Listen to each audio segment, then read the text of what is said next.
E aí pessoal, tudo bem? Eu sou o Matheus e sejam bem-vindos a mais um vídeo do canal Jornada Financeira. E no vídeo de hoje eu gostaria de começar fazendo uma pergunta. Você já ouviu os termos economia planificada e economia de mercado? Você sabe qual tipo de economia o seu país segue hoje, sendo que você mora no Brasil, em Portugal, ou qualquer país de língua portuguesa que esteja assistindo esse vídeo, ou algum país, enfim, Estados Unidos, Europa, que você more e esteja me acompanhando, você sabe o tipo de economia que esse país segue? Você sabe como funciona uma economia planificada e uma economia de mercado? É exatamente isso que eu vou falar no vídeo de hoje. Eu vou te explicar o que é uma economia planificada e o que é uma economia de mercado. Só que antes que esse vídeo comece, já deixa aí o seu like, porque se você deixar para o final você esquece, e o like ajuda muito que esse vídeo chegue a mais pessoas. Então ajude o meu canal e já deixa o like aí, e também se inscreva no canal, aproveite para se inscrever na confiança mesmo, dê o seu voto de confiança para mim e aperte o sininho para que você não perca nenhuma notificação dos próximos vídeos. Enfim, começando o vídeo aqui. Saiba que é importante você saber como funciona uma economia planificada e uma economia de mercado, porque esses tipos de economia têm impacto direto na sua vida. Eles têm um impacto em como você consome os produtos e serviços no seu dia a dia. E esses dois modelos de economia já foram testados, principalmente no século passado. Durante o século XX, nós tivemos um grande exemplo de país que tentou economia planificada, que testou economia planificada.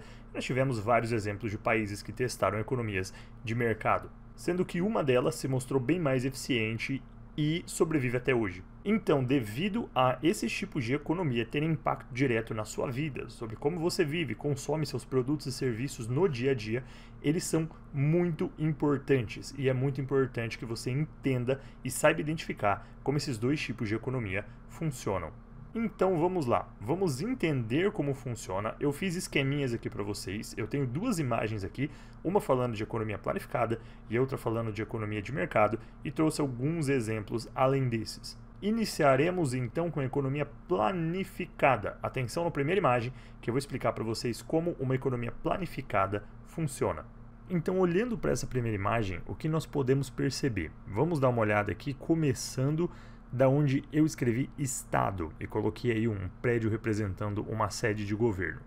Basicamente, uma economia planificada, ela funciona baseada em planejamento estatal, um planejamento central. Então, o Estado, ele deve, igual eu coloquei na seta, puxando para baixo, identificar as demandas da sociedade. Quais são as demandas de produtos e serviços que a sociedade precisa? A premissa numa economia planificada é que o Estado é capaz de identificar todas as demandas do que a sociedade realmente precisa. E então esse Estado faz um plano, um planejamento central com metas de produção para que ele atenda às demandas dessa sociedade, da sociedade que ele governa.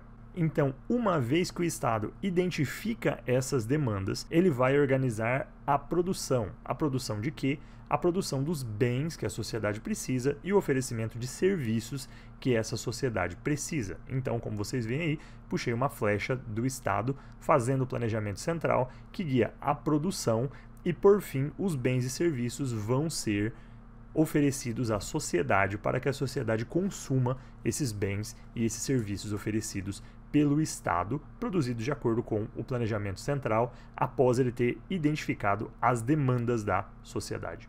Qual que seria a premissa aí? Que o Estado, identificando quais são essas demandas, a preocupação é que não falte os produtos e os serviços, enfim, que a sociedade precisa, só que também é uma preocupação de não haver excesso de produtos que a sociedade necessita.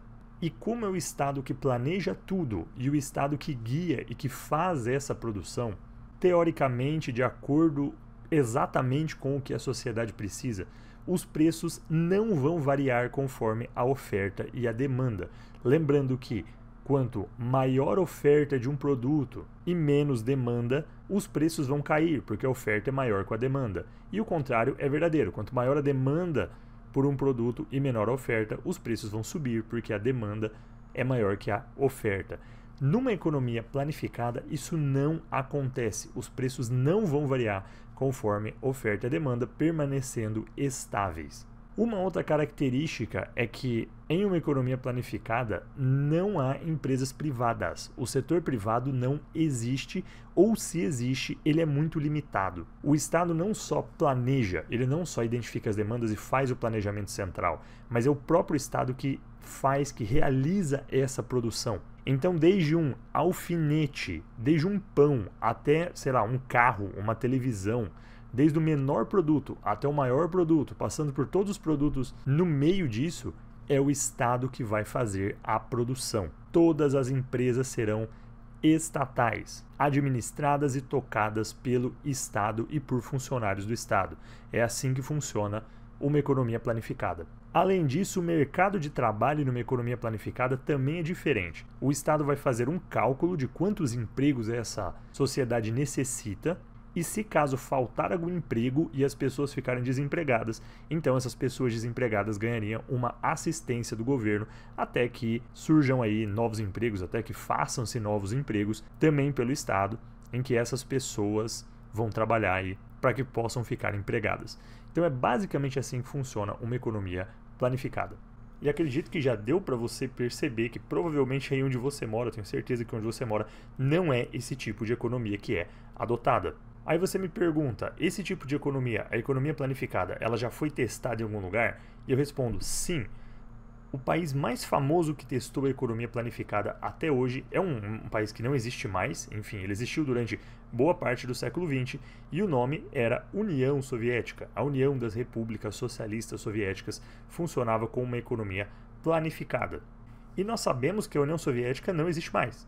E se nós formos ver e analisar a história da queda da União Soviética, nós vamos identificar que, principalmente no final ali dos anos da União Soviética, não havia produtos para as pessoas. Eu vou mostrar uma reportagem para vocês daqui a pouco da BBC falando sobre isso.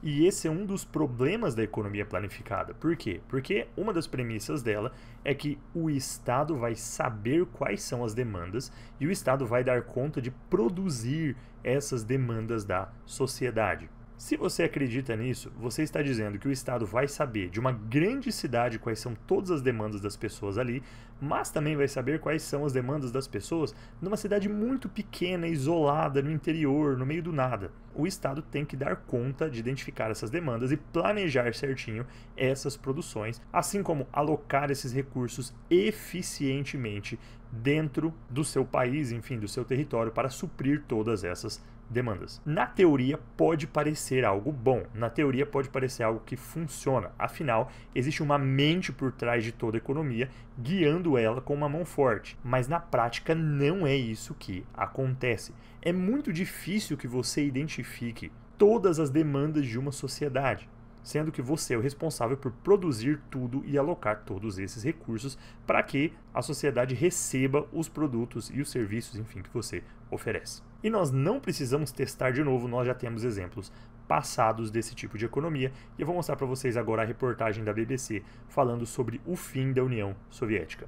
E como nós podemos perceber aqui, ele traz algumas causas do fim da União Soviética, eu posso deixar esse link para vocês na descrição, mas, primeiramente, ele cita a questão da economia. E a reportagem diz aqui, uma economia em colapso era o maior de todos os problemas da União Soviética, o país tinha uma economia planificada, que é o que eu estou explicando para vocês agora, e ao contrário da economia de mercado da maioria dos outros países, que é a economia que eu explicarei logo a seguir.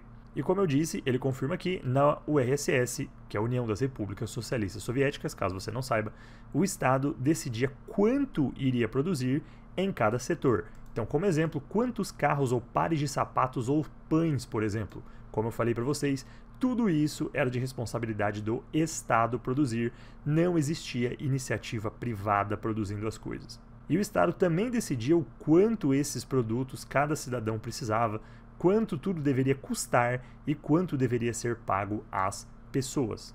Lembrando, o preço não varia de acordo com oferta e demanda, como eu expliquei. Então, na teoria, esse sistema seria eficiente e justo, mas a teoria difere da realidade e, na realidade, ele teve dificuldades para funcionar. Ele segue dizendo que a oferta sempre ficou atrás da demanda e o dinheiro não rendia na mão da população.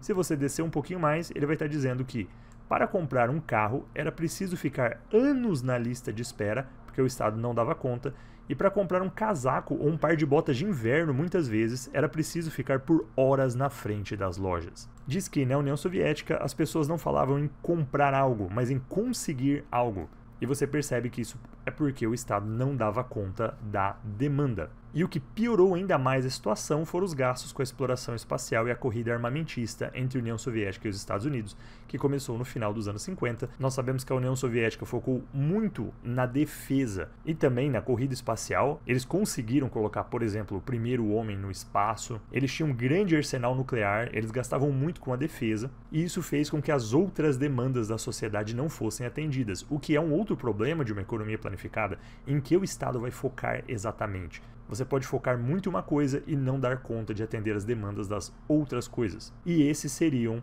alguns dos problemas da economia planificada, que são grandes problemas. Como eu falei, vou deixar para vocês na descrição esse link, se vocês quiserem ler tudo, fiquem à vontade. Mas e uma economia de mercado? Como ela funciona, uma vez entendida a economia planificada?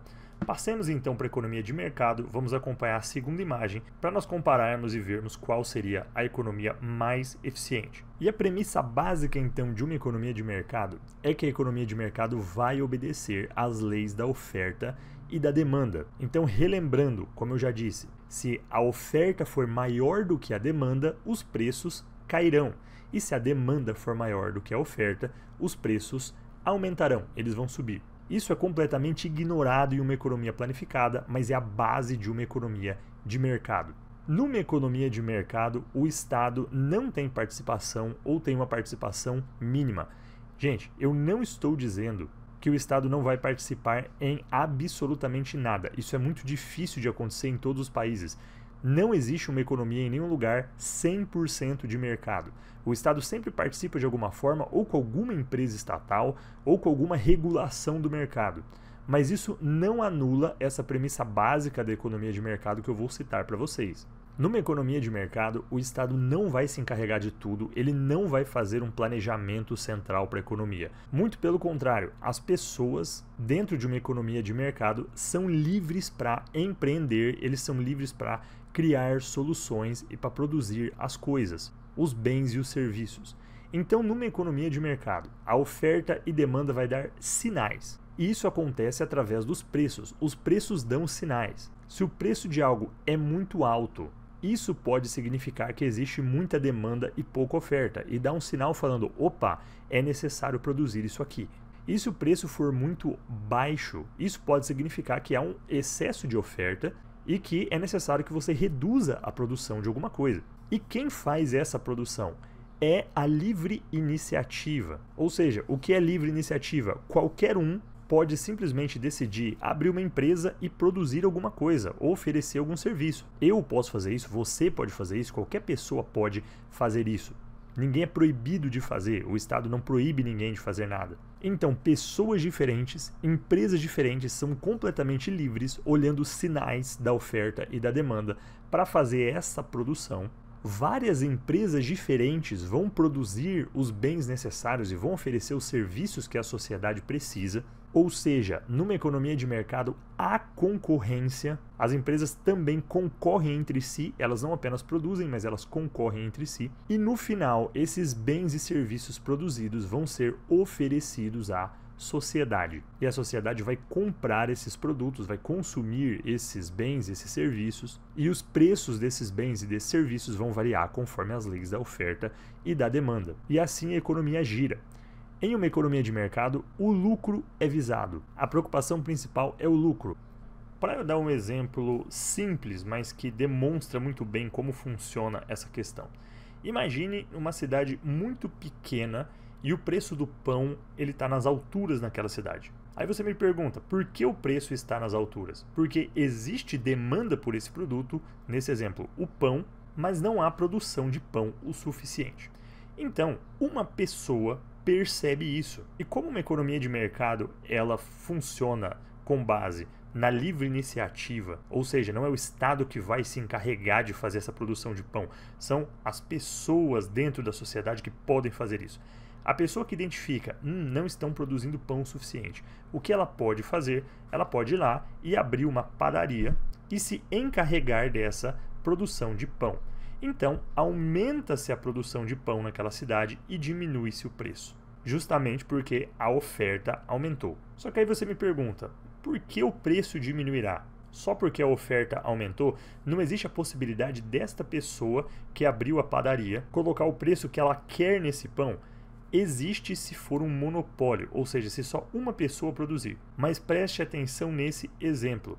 Na cidade não havia pão o suficiente, quer dizer que alguém estava produzindo, só que não estava dando conta da demanda. Não faria sentido nenhum uma pessoa que acabou de abrir uma padaria vender pelo mesmo preço, ou um preço maior até, se ela não quiser ficar atrás da concorrência. Essa pessoa quer vender mais, ela quer o lucro. Então o que ela vai fazer? Ela vai oferecer mais pão a um preço menor do que a pessoa que estava vendendo anteriormente.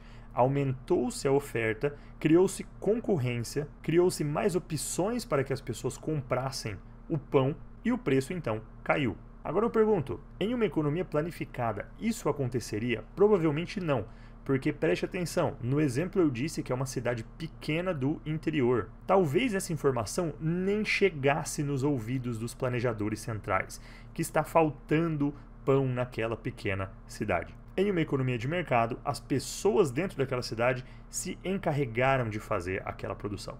Em uma economia planificada, provavelmente aquela cidade não teria sua demanda atendida. E embora os preços não subissem, não haveria pão. Portanto, a livre iniciativa e a concorrência entre as empresas que estão lá produzindo para suprir a oferta e demanda, no final das contas, vão afetar os preços dos produtos e serviços e a economia de mercado continuará o seu caminho. Vocês querem exemplos recentes da economia de mercado funcionando? E hoje quase todos os países do mundo adotam uma economia de mercado, em maior ou menor grau, mas uma economia de mercado. Você com certeza que está assistindo esse vídeo se lembra do coronavírus no ano de 2020. E você deve se lembrar que o preço do álcool gel no início da pandemia disparou. Era muito caro nos primeiros dias, principalmente, logo que o vírus começou a se espalhar e as coisas começaram a fechar, era muito caro que você comprasse álcool gel. Mas por que isso aconteceu? Os mecanismos da economia de mercado vão explicar isso aí. Não havia álcool gel o suficiente. A demanda cresceu de uma hora para outra e a oferta não dava conta de atender. Então o que aconteceu com os preços? Os preços subiram. Só que aí você percebe que com o tempo, os preços se normalizaram e hoje os preços não são idênticos. Na verdade, estão muito abaixo do que eram lá quando estourou a pandemia. E você percebe que mesmo durante a pandemia aconteceu uma queda dos preços. Por quê? Porque os agentes de mercado identificaram, as empresas identificaram que estava faltando álcool gel. Então o que eles começaram a fazer? A produzir mais álcool gel. E vocês percebem que quando a produção do álcool gel for aumentando para que ela encontrasse a demanda, para que ela suprisse a demanda, o que aconteceu com os preços? Eles pararam de aumentar e até começaram a diminuir. Você deve se lembrar que isso aconteceu apenas há 3 anos e pouco atrás. Isso é economia de mercado funcionando. Hoje, o preço do álcool gel não está nem perto do que era em 2020, quando a pandemia estourou. Por que isso? Porque a demanda não é mais igual. Hoje você não vai sair por aí comprando álcool gel, ou pelo menos você não vai fazer isso com a mesma intensidade do que você faria lá quando a pandemia começou e você queria ter em casa álcool gel para você se proteger. Então, como a demanda diminui, o preço também cai, as empresas param de produzir porque não compensa mais. Um outro exemplo é a questão do petróleo, e aí eu tenho um gráfico para vocês para eu demonstrar como isso aconteceu também durante a pandemia e também quando estourou a guerra na Ucrânia ano passado. Deem uma olhada. Esse é um gráfico que mostra a variação mês a mês do petróleo Brent. E você consegue perceber aqui, vamos pegar aqui no ano de 2019 e 2020, que logo que saiu a pandemia, logo que as coisas começaram a fechar e tudo mais no mundo todo, você percebe que o preço do barril de petróleo despencou. Em janeiro de 2020, ele custava $51 o barril. Em janeiro de 2020 já estavam começando a falar sobre a pandemia. Você percebe que em 2019 estava custando $64 o barril e tudo mais. Só que, com o fechamento da economia durante a pandemia, a demanda por petróleo no mundo despencou. e a produção de petróleo estava lá nos seus patamares normais lá para o ano de 2019 e caiu de uma vez no início de 2020. E o que acontece com o preço do barril? O preço do barril despenca para um patamar de 23 dólares o barril. Não sei se você se lembra, eu me lembro bem disso. Durante essa época, o preço da gasolina caiu bastante também. Afinal, a gasolina é produzida justamente do petróleo. Conforme foi percebido que a demanda por petróleo não estava igual, e isso foi sinalizado porque o preço caiu, a nível mundial, o que aconteceu? A produção de petróleo diminuiu. Então os preços, você percebe, foram se normalizando. Em julho já estava 43, 44 dólares o barril. No mês de outubro de 2020 já estava 48 e o preço foi se normalizando. Só que conforme as economias foram reabrindo, entre 2021 e 2022 as economias foram reabrindo, você deve se lembrar disso, as coisas foram reabrindo aos poucos. O que acontece com a demanda por petróleo? Ela começa a aumentar novamente. Só que não se aumenta a produção do petróleo do dia para a noite. Não é simplesmente virar uma chavinha e pronto, estamos produzindo mais petróleo para atender essa demanda. Então o que acontece? Conforme a demanda voltava mais forte do que a oferta, o preço do petróleo foi subindo e no mês de setembro de 2021 já batia 86 dólares o barril e continuou subindo. Então, no mês de fevereiro de 2022, vocês devem se lembrar, você teve a invasão da Rússia à Ucrânia. E a Rússia é uma grande produtora de petróleo no mundo, você teve embargos à economia russa, o que significa que diminuiu a oferta mundial de petróleo, sendo que a demanda ainda estava crescendo. E o que aconteceu? Vocês percebem aqui que no mês de abril de 2022, 1º de abril de 2022 aqui, o petróleo bateu 122 dólares o barril. Vejam bem, no período de restrição de oferta com demanda, bateu 122 dólares o barril. E num período de diminuição de demanda com oferta, ele bateu 22 dólares o barril. Depois de um tempo, o que você começa a ter? A normalização da produção, você começa a ter também aumentos de taxas de juros, economias aí aos poucos desacelerando, o que foi acontecendo. A demanda por petróleo passou a ficar um pouco menor do que a oferta vigente, o preço caiu aí para 73 dólares o barril, e esse ano, alguns países produtores da OPEP, ou melhor, a OPEP, né? Ela decidiu cortar a produção do petróleo, justamente para fazer o quê? Manter os preços em um patamar mais elevado. E caindo a oferta, mantendo-se a demanda, o que acontece? Os preços sobem e no mês de agosto bateram em 94 dólares. Então você está percebendo o quê? Exatamente uma economia de mercado funcionando aqui, de acordo com oferta e demanda e de acordo com a produção das empresas, enfim, nesse caso até mesmo dos países, né? Porque tem muita produção de petróleo, por exemplo, do Brasil, que é estatal, mas está seguindo a lógica da economia de mercado, como você consegue perceber justamente nesse gráfico com essa história que eu contei. Então, o que nós podemos concluir deste vídeo? Que, no longo prazo, a economia de mercado se mostra mais eficiente do que a economia planificada. A economia planificada não funcionou aonde ela foi testada. Em nenhum lugar onde foi testada a economia planificada, a economia funcionou. Nós sempre temos problemas devido justamente à falta da lógica da oferta e da demanda. É muito difícil que um planejador central saiba todas as necessidades de todos os lugares. Enquanto, se você deixa isso nas mãos da sociedade, de uma forma descentralizada, onde existe a livre iniciativa, e até mesmo você que está aí, se você identificar a necessidade de maior oferta de um produto, você pode, enfim, produzir e oferecê-lo.